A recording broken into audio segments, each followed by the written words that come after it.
So today we're going to be playing a very special game. This is the most requested game we have ever gotten in the mail. This package took over 6 months to track down, find, and purchase. This game is notorious.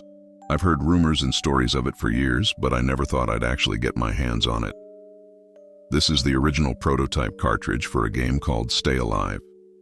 The finished version was released digitally on PC, but this version has never seen the light of day.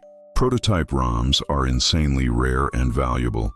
This one is said to have taken a decade to fully track down, requiring multiple leads and sources to finally get it into my hands. Stay Alive is one of the most infamous pieces of media to ever exist, thanks to the bizarre nature of the game and the mysterious circumstances surrounding its release. If you've never heard of Stay Alive, it's basically a horror point-and-click adventure game with a unique premise. It's known for being absolutely disturbing, thanks to its unsettling visuals, audio, and gameplay. Back in 2013, a user on Something Awful posted about a lost game they found called Stay Alive. The post was written in the style of an old forum post, making it look like it was intentionally buried on the website. The game was supposedly sent to testers as a prototype, but was quickly pulled due to its mature themes and graphic depictions. It told the story of a young woman who was trying to cope with the loss of her boyfriend while also dealing with the intrusion of his overly protective mother. The player takes on the role of the girlfriend and has to interact with the mother in order to progress. As soon as this post went up, people started talking about the insane nature of the game, claiming that the psychological horror was far too much for modern audiences. They asked about the game for years, but the poster refused to talk about it until recently. In 2022, someone finally uploaded the game online. It gained some notoriety but was taken down quickly after. In 2024, a channel decided to bring it back to the internet and upload the entirety of the game to their channel. After uploading the first 2 parts, they made a shocking announcement saying that they received a cease and desist from the game's developers and that they were forced to take the video down. This led to widespread discussion, but the truth behind Stay Alive was a mystery. There was no trace of the game or the developer, until one man came forward with a story that changed everything. If you're interested in learning more about the origins of this terrifying game, I highly recommend checking out the interviews online.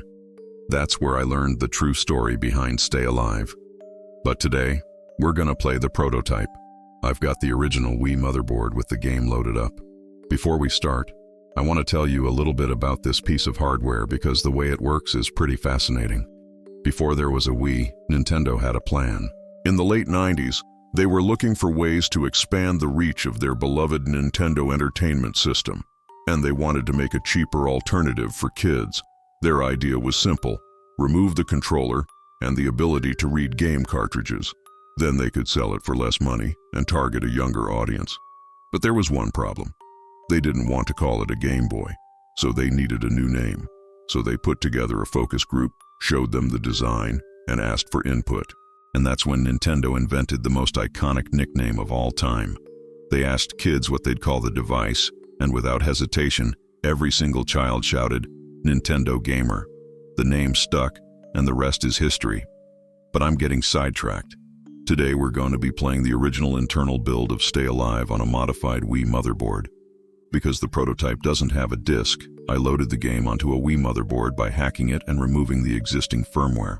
By doing this, I've essentially turned this Wii into a custom emulator that can run homebrew games directly on the system.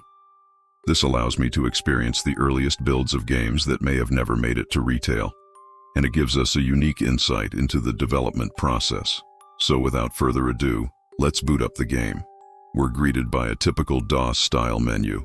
We've got Play Demo and Options. Let's check out the options first. We've got 2 different volume controls and a high score table. Nothing really too crazy. So let's try the demo. The game immediately starts with a loading screen.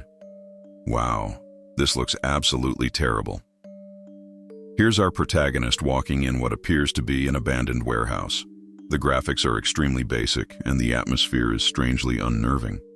Okay, now we're inside the house. The furniture is randomly placed and there's a strange glitching effect throughout the entire level. Yeah, this is definitely unfinished. Oh my God, why does it say Amy right there? Wait a minute, who is Amy? I can't believe I'm actually saying this, but I might have to take a break. This game is strangely terrifying. Okay, so I looked into it a little bit more, and it seems like Amy is the original protagonist. At some point in development, they scrapped her and brought in a new character named Mary. We can see the remnants of this in the files, including this image of Amy as the main character. I really wish we could have played as her instead. I feel like the story would have been a lot better. I think I'm ready to continue. Let's see what else we can find in here. Oh, here's our first puzzle. We have to connect the wires correctly in order to turn on the computer. Well, I guess it's time to fire up the computer.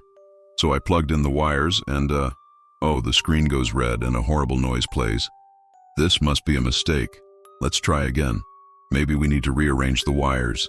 Nope, that didn't work. I wonder if this is just a dead end. Hey, look at this weird drawing. I wonder if this means anything. I checked online but couldn't find any useful information. Seems like this might be a red herring. Looks like I'm gonna have to try again. I've tried every possible combination and nothing seems to work. I'm pretty sure this puzzle is just broken. I can't believe I'm getting beaten by a glitchy prototype. But if we can't figure out this puzzle, we can't progress any further. So let's see if I can find a password in the files. Unfortunately, I can't seem to find a password. Oh wait, here's a note that says, Trixie likes cheese. That sounds familiar. Could that be a password? Let's try it out. Oh wow, it worked. That was the password. Wow. I can't believe that was it. Now we can continue. But where do we go from here? I've tried everywhere and I can't find a way forward. This is frustrating. And unfortunately, this is where the demo ends. But that's not the worst part. The scariest part is that this isn't even the beginning. From what I understand, the game was originally pitched as an interactive movie, but it evolved into something completely different. And I think I might have just found a piece of that old script. What you're looking at is the original pitch document for Stay Alive, and I discovered it in the files while I was searching. According to the document, the game was set to be a mix of live-action footage and pre-rendered backgrounds. This makes sense considering how jarring the gameplay feels. Apparently, the developers even went as far as filming the entire game before they realized that it wouldn't work. This explains why the in-game footage is so realistic. The pitch document also mentions that the goal was to release Stay Alive as a double-sided disc with the second side featuring an entirely different storyline. According to this leak, the game was set to be released on July 7, 2007. I'm guessing they scrapped this plan due to poor reception during beta testing. When I first read about this game, I assumed it was a hoax. I thought it was just a story created to hype up a modern indie game. But after finding these prototypes and the original pitch documents, I'm convinced that Stay Alive is real and it was actually terrifying enough to scare away investors. I'm actually curious to hear your opinion. Do you think this game was ahead of its time? Or was it just too much for modern gamers? Leave your thoughts in the comments below. And as always, thanks for watching. Bye-bye.